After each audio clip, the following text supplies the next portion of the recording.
Hello दोस्तों, आज के वीडियो में हम बात करने वाले हैं इंडिविजुअल बिहेवियर के बारे में। तो हमने ये कई बार देखा है कि जब भी हम स्कूल जाते हैं, कॉलेज जाते हैं, ऑफिस जाते हैं या फिर मार्केट में जाते हैं और हम वहाँ पे लोगों से इंटरेक्ट करते हैं तो हम ये कहते हैं कि यार उस इंसान का जो बिहेवियर था ना हमारे टुवर्ड्स वो बहुत अच्छा था। तो अब हम किस बिहेवियर के बारे में बात कर रहे हैं और बिहेवियर से हमारा क्या मतलब है। अब जो बिहेवियर वर्ड है ना, ये बहुत कॉमन वर्ड है जो हम अपने डेली लाइफ में यूज करते हैं। सो बिहेवियर से हमारा मतलब है कि जो उस इंसान ने रिस्पॉन्ड किया था हमारी बातों के लिए, वो बिहेवियर बहुत अच्छा था, यानी कि वो रिस्पॉन्स बहुत अच्छा था। तो यहाँ पे बिहेवियर से मतलब है कि जो दूसरे इंसान का रिस्पॉन्स आया था वो बहुत इम्प्रेसिव था। अब इंसान का जो रिस्पॉन्स होता है या उसका जो बिहेवियर होता है, it is guided by environmental factors. जब भी हम बिहेवियर के बारे में बात करेंगे तो हमें इन्वायरमेंटल फैक्टर्स को कंसिडर करना बहुत ज़रूरी है। तो अब हमें ये बात तो समझ में आ गई है कि इंडिविजुअल बिहेवियर का मतलब होता है रिस्पॉन्स। अब जो इंसान का बिहेवियर होता है,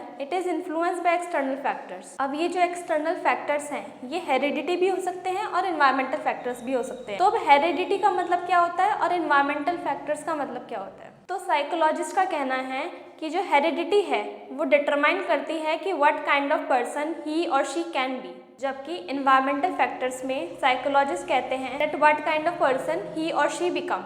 हेरिडिटी में जो कैरेक्टरिस्टिक्स होते हैं वो जीन्स के थ्रू पेरेंट्स से नेक्स्ट जनरेशन्स में ट्रांसफ़र होते हैं, लेकिन एनवायरमेंटल फैक्टर्स के अंदर में जो कि सारे के सारे कैरेक्टरिस्टिक्स होते हैं ये लाए जाते हैं इंडिविजुअल की पर्सनैलिटी में through interaction with society, family, friends, इन सब चीज़ों के थ्रू। हेरिडिटी के थ्रू जो भी बच्चा होगा वो फिजिक और साइकिक क्वालिटी अपने पेरेंट्स से बोरो कर, और हेरिडिटी ये डिटरमाइन करती है कि इंसान की फिजिकल, मेंटल, इमोशनल स्टेट कैसी रहेगी। लेकिन इन्वायरमेंटल फैक्टर के केस में जो इंसान की पर्सनालिटी और बिहेवियर होता है वो फैमिली, सोसाइटी और फ्रेंड शेप करते हैं। जो भी बच्चा होगा उसका सबसे पहले जो सोशलाइजेशन का प्रोसेस स्टार्ट होगा वो फैमिली से होगा। अब जो फैमिली के मेंबर्स होते हैं वो उस बच्चे को कंपेल करते हैं कि वो उन रूल्स एंड रेगुलेशंस को फॉलो करे, और उसी के ज़रिए जो एक इंडिविजुअल होगा वो अपने एक्सेप्टेबल और अनएक्सेप्टेबल बिहेवियर्स को फॉर्म कर लेगा। फैमिली के बाद जो नेक्स्ट स्टेज ऑफ सोशलाइजिंग आती है वो होते हैं फ्रेंड, और इसी तरह जिस तरह उसने फैमिली के केस में एक अनएक्सेप्टेबल और एक्सेप्टेबल बिहेवियर ढूंढा था,